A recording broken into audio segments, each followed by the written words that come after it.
Oh, a picnic and a speech. That's a good thing Captain Bob's not here. He doesn't like picnics. Okay, thank you all very, very much for being out here today. Let me just make a brief comment. No, I won't I let have you. to take a few questions. We don't have an endless amount of time. I've got to get back. Let me just say this. This country today, in my view, has more serious crises than at any time since the Great Depression of the 1930s. And that includes Pearl Harbor, guys. For most Americans, their reality is that they're working longer hours for lower wages. In inflation-adjusted income, they're earning less money than they used to years ago, despite a huge increase in technology and productivity. Yeah, but if I have to all figure over this country, inflation, then I have to know math. How does it happen? And that's just I'm hard. producing more, but I'm working longer hours for lower wages. My kid can't afford to go to college. I'm having a hard time affording health care. How does that happen? While at exactly the same time, 99% of all new income generated in this country is going to the top 1%. How does it happen that the top 1% owns almost as much wealth as the bottom 90%? I don't know. Maybe they'll hire ninja conclusion chipmunks to steal it from people. That I type don't of know. economics is not only immoral, it's not only wrong, it is unsustainable. It can't continue.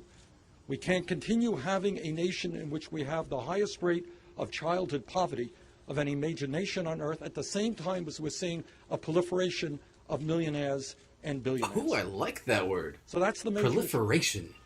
The major issue is how do we create an economy that works for all of our people rather than a small number of billionaires. And the second issue, directly related, is the fact that as a result of the disastrous Supreme Court decision on Citizens United, we now have a political situation where billionaires are literally able to buy elections and candidates. Let's not kid ourselves. Whoa, literally? That is the reality right now. So what? So What, got do you the place an Koch election on brothers, your other mantle when you're billionaire done buying it? now Or prepared to spend what?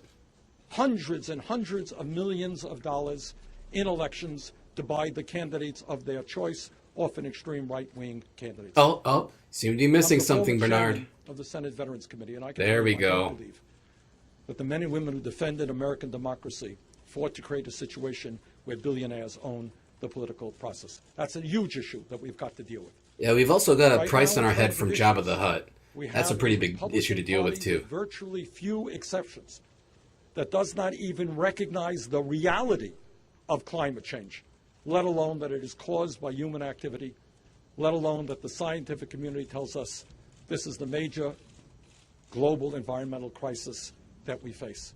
Yeah, but And I why wanna would we see this believe nation in lead the science? world. I mean, it's not like That's it's a why well-verified method of possible. discovering reality through experimentation and evidence. Real unemployment in America is not 5.5%. If you include those people who have given up looking for work, people who are working part-time when they want to work full-time, real unemployment is 11%. And if you count the people who hate their job, well, then that number is pretty much 68%. Am I right, Cap? And I've introduced Oh, yeah. legislation No, to do just Captain that, Bob's not here. create and maintain 13 That's right. million jobs.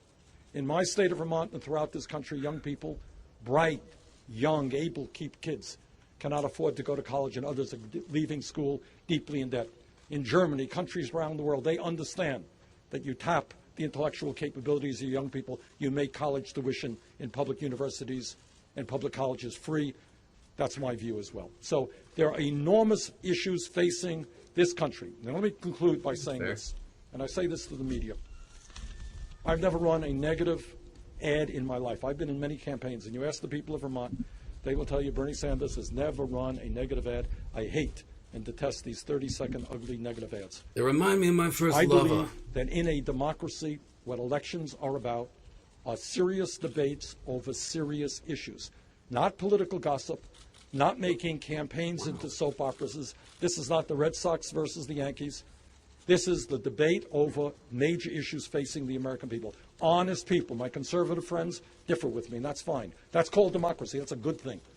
But I would hope, and I ask the media's help on this. good thing to say. Allow us to discuss the important issues facing the American people, and let's not get hung up on political gossip, all the other soap opera aspects of modern campaigns. It's awesome. He just told those guys off to their faces. Essentially, without giving you a detailed proposal right now, I regard it is unacceptable that you have major corporations in this country who make billions of dollars in profit, who do not pay a nickel in federal income tax because, among other things, they stash their money in the Cayman Islands and Bermuda and other tax havens. The wealthiest people in this country and the largest corporations have got to join the United States of America. They've got to come back to this country, and they've got to maintain and respect their responsibilities. And their responsibilities are not to ship jobs to China. Their responsibilities are not to avoid paying federal taxes. So we need. Yeah, no. Actually, a corporation's responsibility is to make a profit for their shareholders. Like that's really about it. Your brother's running a campaign in the UK much sooner than you are. We spoke to him today, and he had some very nice things to say. How did you guys both decide? Well, I owe my brother an enormous amount. I grew up in a family that did not have a lot of money. Oh, me too.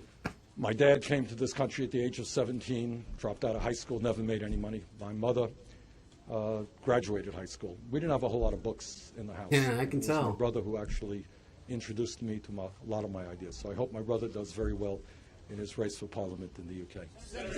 Yeah. Thank you. There's a rumor that I just started that involves impropriety with an eggplant shaped like Mick Jagger. Do you deny these allegations? Absolutely not. No, No, that's a fair question. And let's be clear. I think you would. To say that people disagree on issues and to point out those issues, that's what a debate is about. That's what democracy is about. So, no, certainly I will be doing that. What I'm saying is, you know this better than I do. Turn on these ugly 30-second ads and vicious personal attacks against other candidates. The I think eggplants, the sir, American though? people The are sick and eggplant? tired of that. I've never done that in my life. But let me tell you, I run vigorous campaigns. Yeah, Senator. You kind of got off topic. What of the false charge of the eggplant? Is that fair game for consideration? I think what is more fair game for my campaign is the role of money in politics. All right. Okay.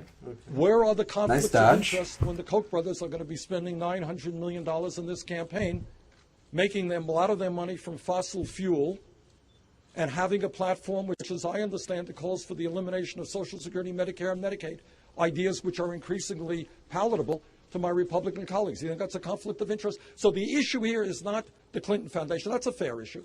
So The Bill issue was is being the improper with huge amounts eggplants. of money that it takes to That run a doesn't campaign. surprise me. And let me say this, and I say that to you honestly. This honestly.